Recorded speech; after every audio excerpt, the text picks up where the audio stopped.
سورہ عنکبوت ہے، آیت 4-5 ہے۔ اعوذ باللہ السمیع العلیم من الشیطان الرجیم، بسم اللہ الرحمن الرحیم۔ اتلو مطلب کیا ہے؟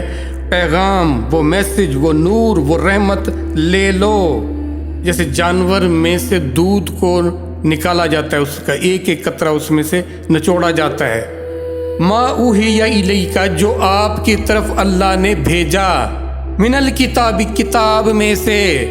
رسول صلی اللہ علیہ وسلم کے اوپر وحی آتی تھی، کتاب کی صورت دے دی جاتی، کتاب میں رکھ دیا جاتا تھا، کتاب کا حصہ بنا دیا جاتا تھا۔ تو وہ اہم تھا جو کتاب کا حصہ بنا۔ اس میں سے جو اللہ کا نور ہے نا، جو اللہ کی محبت ہے، جو اللہ کا پیغام ہے، جو اللہ کی نصیحت ہے، وہ اس میں سے نکال لو۔ یہ ہے تلاوت۔ وَآقِمِ الصَّلَاةَ، نماز میں یہ صلاۃ ہے نا، اس پر ڈٹرمن ہو جاؤ، اس پر کمیٹڈ ہو جاؤ، اس پر اپنے آپ کو قائم کر لو۔ جو تم اس میں کہہ رہے ہو اس پر پکے ہو جاؤ۔ اگر ایسا کرو گے نا تو یقیناً ان الصلاۃ تنہا عن الفحشاء والمنکر، پھر تمہیں نماز ساری کدورتوں سے، ساری غلاظتوں سے، ساری خباثتوں سے، ساری گندگیوں سے تمہیں نکال لے آئے گی، ہٹا دے گی، بچا لے گی، الگ کر دے گی تمہیں نماز۔ کیسا خوبصورت اللہ کا یہ انعام ہے، یہ نسخہ ہے۔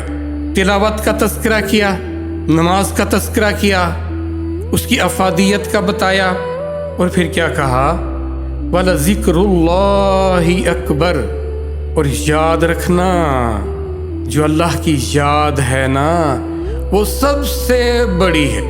جیسے اللہ اکبر ہے، ویسے اس کی یاد ان ساری باتوں سے، ان سارے کاموں میں اللہ کی یاد سب سے بڑی چیز ہے۔ کیا کر رہے ہو جو تمہیں اللہ کی یاد ہی نہیں ہے؟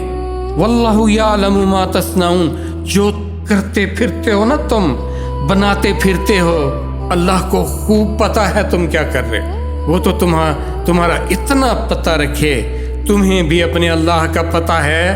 یہاں ستم یہ ہے کہ اس تلاوت میں، اس نماز میں بھی اس کی یاد نہیں ہے، اس کا ذکر نہیں ہے۔ کر کیا رہے ہیں ہم؟